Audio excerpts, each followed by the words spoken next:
Time for the best segment on our podcast. Oh, yeah. Former death investigator Joseph Scott Morgan helps us break down life and the death. Pretty Little Liars. And Pretty Little Liars. Hi, Joseph. Hey, y'all. What's happening? I was thinking about this recently, and I actually asked my husband, so don't worry, I'm not going to do anything behind his back, like kill him.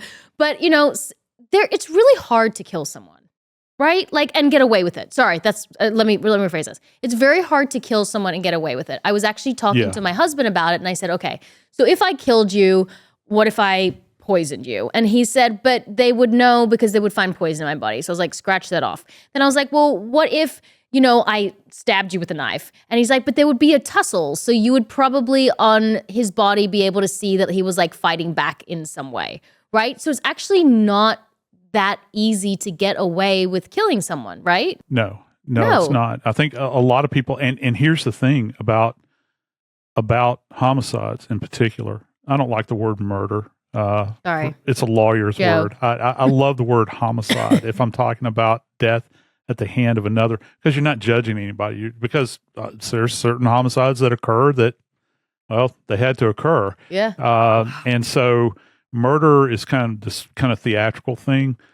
Homicide, when you think about it, when you're bringing about the death of another person, it's not as easy a task to accomplish. And the thing about it is a lot of it is passion driven, right? So let's just use the example that you've got some kind of, that, you know, you had stated, you know, kind of, relationship with Sean, you know, you're talking about Sean. And it's like, listen, if he drives you nuts, you know, you're going to pick up a heavy object and crush his skull with it. Well, there's not a lot of thought that goes into that. As a matter of fact, that's what's called a weapon of opportunity. It is the exception as opposed to the norm that you've got some kind of master criminal that's out there that is like thinking these things through. Right. Where they're going to put a lot of thought into it. And the ones that do happen like that, they wind up making movies about it. All right. And so the lion's share of homicides are reactionary events. And of course, you know, I think many people, they have this fear of being in strange places, and they think that the stranger is going to emerge out of the dark and is going to take your life. In most instances in homicides, you're more at risk with the person you're in bed with than you are any stranger that you would encounter on the street, because most homicides happen in an intimate circle. I mean, let's face it, you have to have generally a motivation for taking somebody's life. And when you spend time with people for a protracted period of time, some people just buckle under the pressure and they commit a homicide. So what I mean by all of this, there's not a lot of thought and planning that goes into it. And people always leave something behind. Couldn't you then say that it happened because you were being attacked? Like, is it not as easy as that?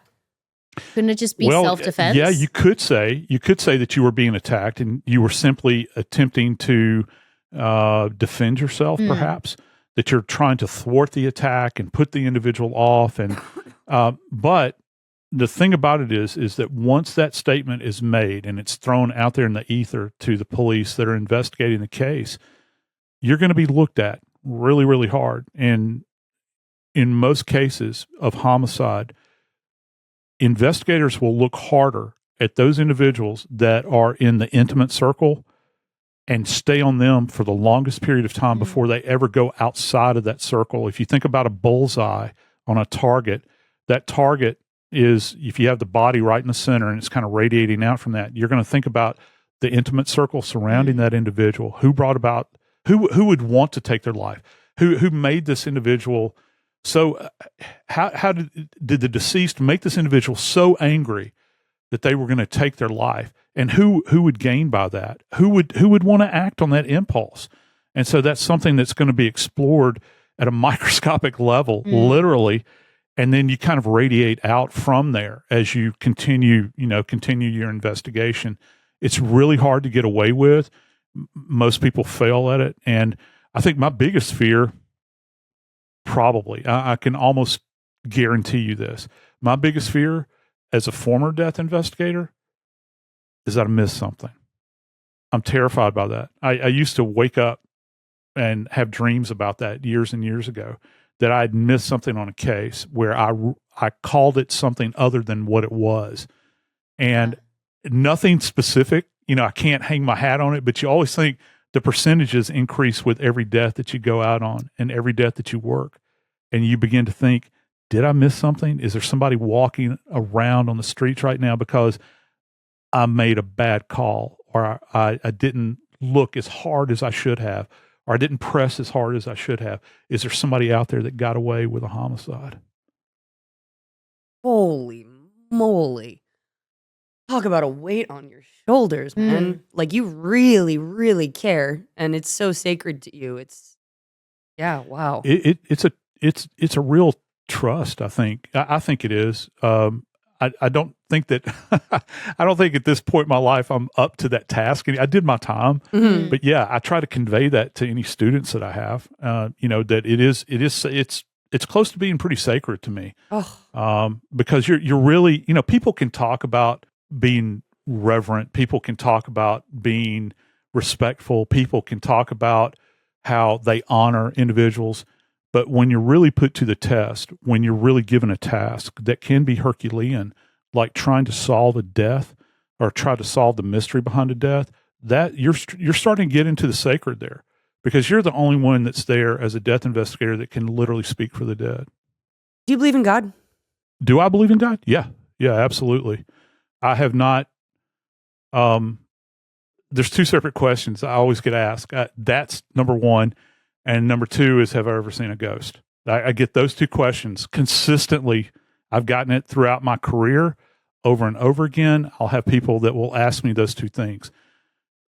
Yes, in the affirmative, I do believe in God. I have to, because I'd be a fool not to, from my perspective, because of what I have borne witness to in just the autopsy room. The structure of the human body is fascinating, and it goes to a higher design for me. And I'm very simple-minded in that sense. I look at this and I think there's no way that this just kind of popped into existence. So I think in my journey, for me, when I look at a body and I see the design of it, it's quite amazing to me, and that we function intellectually at the level that we do.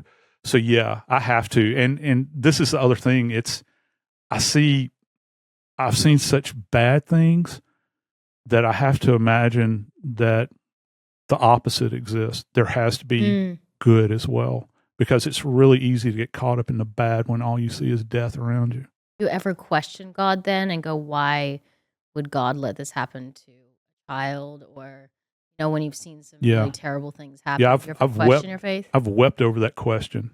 I love babies. I love my wife, and I love little kids. And those are some of the toughest things, when you cover cases in the news like I do, which is daily. On all of these different platforms, covering cases all the time, different networks, and you see the most horrible things when it comes to these children. And, many times I'll sit back and I'll say, why don't you just bring them to me? Why, just bring them to me. No questions asked. Bring them to my doorstep. There's no need that you would have to do this to a child. And, automatically there are certain cases that just come to mind, particularly in the recent years that I've covered in the media.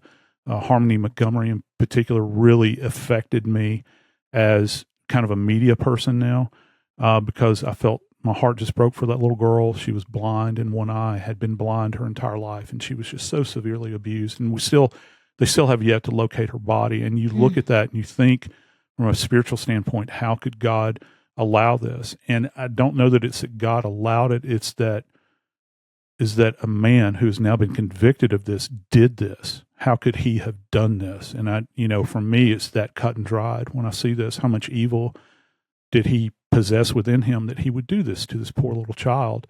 And that to me is a big question. And I don't know really how to answer that. I've been at this for a long time, and I still don't have an answer to that question. So it's tough. And on the flip side, I think that people, I'm no priest or rabbi, people will ask me, is there something beyond? And, that's why I always get the question about the ghost, because I'm always around. I have always been around the dead. And I think a lot of people just automatically think, well, certainly I've seen odd things, or I've seen things move, or I've heard things, or, things like that I've borne witness to. And I have not, to be honest with you, I've not seen those things. Now, I have been in locations, in particular, there was 2 cases in particular where, when I was in the environment, I felt pure evil. And I never could shake that. It's one of those things that just kind of, it bores into your spine and that might just be my own perception. But, when you see this, I'm not even going to talk about the cases, but when you see these things laid out before you and you see it, you know that evil exists.